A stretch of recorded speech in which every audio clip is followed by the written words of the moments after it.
Dr. Charles Flynn, President of the College of Saint Vincent, Ms. Noreen M. Culhane, Chair of the Board of Trustees, members of my cabinet in the Philippine delegation, Dr. Guy Lometti, Provost Board of Trustees, major donors, senior faculty, Madam Madeleine Melconian, Vice President for Advancement and College Relations, Dr. Teresita Ramirez, Associate Professor and Chair of Business and Economics, Aquino Scholars, classmates of my mother, members of the Filipino Student Organization Samahan, ladies and gentlemen, good afternoon.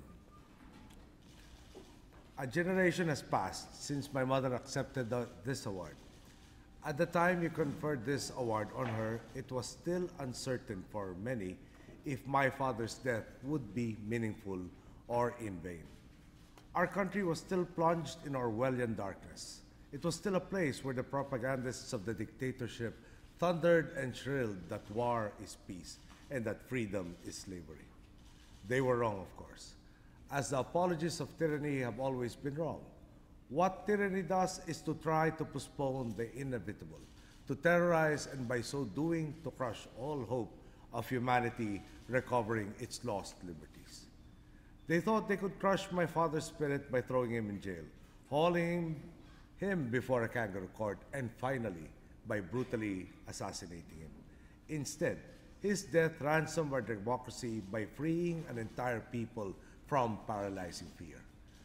For her, it was so very meaningful that as an alumnus of this school, as the widow of Ninoy Aquino, and as a Filipina, her alma mater publicly stood by her and our country on that day in May 1984.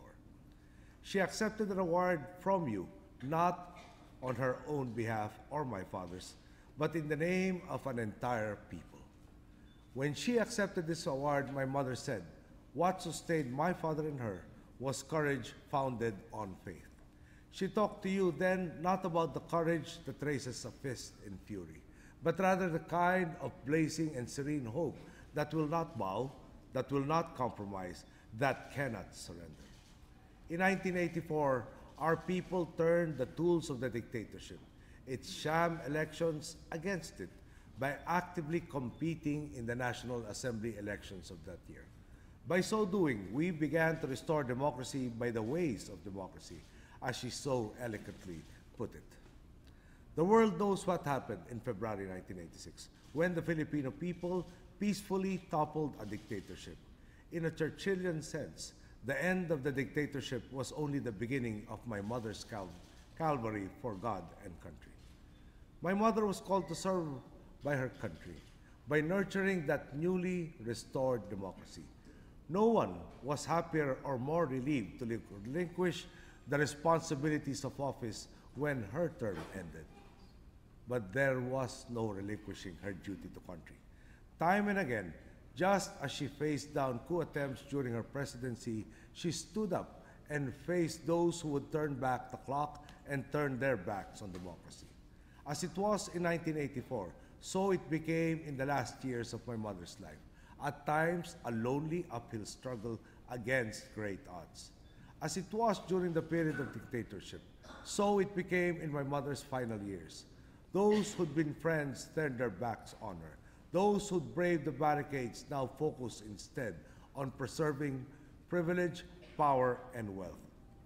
Assuming, as the dictator had done, that our people were too tired, too cynical, and too frightened to care about not only self-government, but good government. When my father was killed, it was said that bravery was simply standing in line to pay respects at his wake.